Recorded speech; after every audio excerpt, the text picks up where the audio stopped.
Dear Simon, and those that have the power to grant a clear conscience to those that have deviated slightly from a path of goodness. That's us. I wish to ask for forgiveness for a small but rather wicked act that, in my defence, I carried out whilst rather bored as a pre-teenager. I was with my mother one hot, sunny afternoon during some school holidays down Preston Way. And being too young to be left at home, I'd been dragged around the shops. We'd queued to buy groceries. I'd waited for a long time in the opticians, and there'd be dry cleaning to collect as well. My mother is particularly friendly, so this trip with the bank as the last stop seemed to go on forever. She would stop to chat to everyone that she knew, and even a couple of people that she didn't. So finally, when we get to the bank, in these times, banks were much simpler, I should explain. For 99% of things, you needed to queue to see a cashier, and the queues could be very, very long. This particular branch was old and dated, and very much in need of a refurbishment, with dirty green linoleum tiles on the floor, and the walls painted a light brown. And unlike today's modern banks, this particular branch had no offices, and all of the staff, including the large elderly bank manager and bags of cash, could be viewed working away behind the cashiers. It's almost the bank from Mary Poppins, but not quite. Wow. Because that was super old. Yes, it was. Now, and then you go fly a kite when everything's fine. Correct. Now, and you just need tuppence. Yes, a bag. For paper and string. Feed the birds. Yep. Or if you invest it wisely. Oh, yes. Somewhere in the bank. Let's just do this. Let's just burst into song any minute. Now, your younger listeners might not know that back then everything was done on a form. To deposit money, a customer would take a form and fill in one side, indicating the breakdown, the sum of the cash, all the numbers that you could possibly think of, and then hand it over. The customer would pass the form and the cash under a glass screen with speaking holes in it to the cashier, who was entirely shielded from the customer.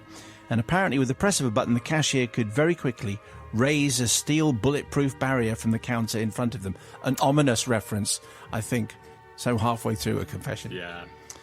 But that's true. It wasn't so long ago that was the way every bank looked. After what seemed like hours of queuing, I was rather bored, says Steve. And to be honest, I'm not great when I'm bored. My mind wanders and I find myself things to do. And on this particular occasion, I started writing on the back of one of the forms. But after about 30 seconds, I was interrupted when Mum called me over to the window, and I hurriedly put the form back amongst the other blank ones and forgot all about it. It was only a month later, when I came across a copy of our local newspaper, that I even remembered that I'd been in the bank at all.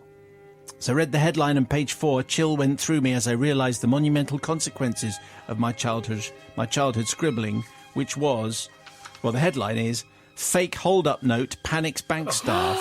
The story went on to describe how an old man had presented a cashier in the bank with a note that said, "This is a hold-up, be quiet, say nothing, empty your till of cash and pass it to me." Oh, no. I have to confess that this was actually my doing.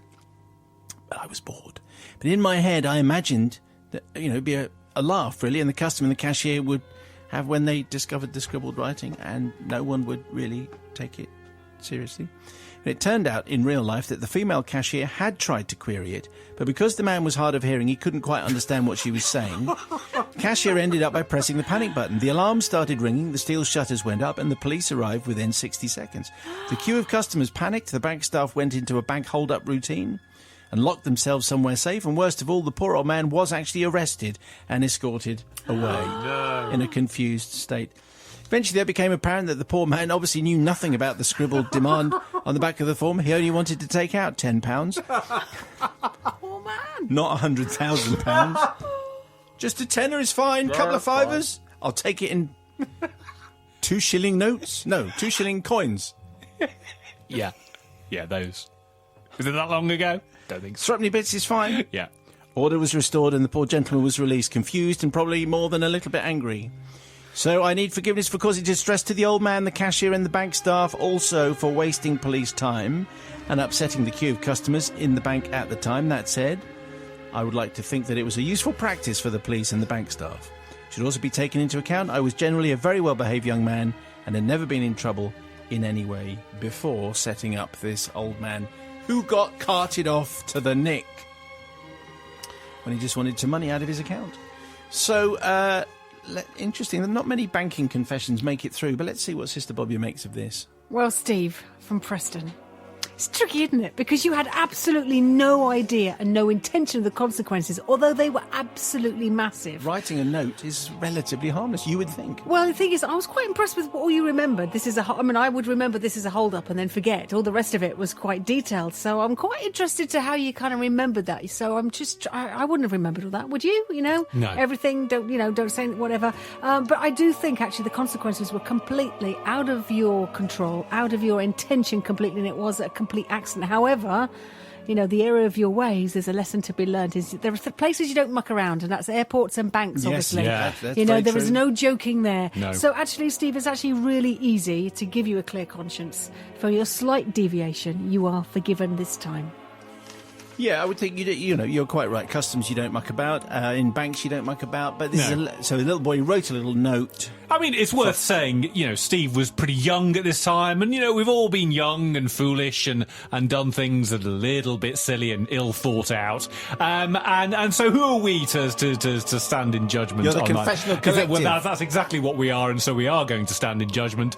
But I am going to forgive here because I'm A, in that kind of mood, and B, idle hands, devil's work and all of that. So, lesson for us all. Surely there are 3 sentences that didn't seem to go anywhere. Anyway, I'm going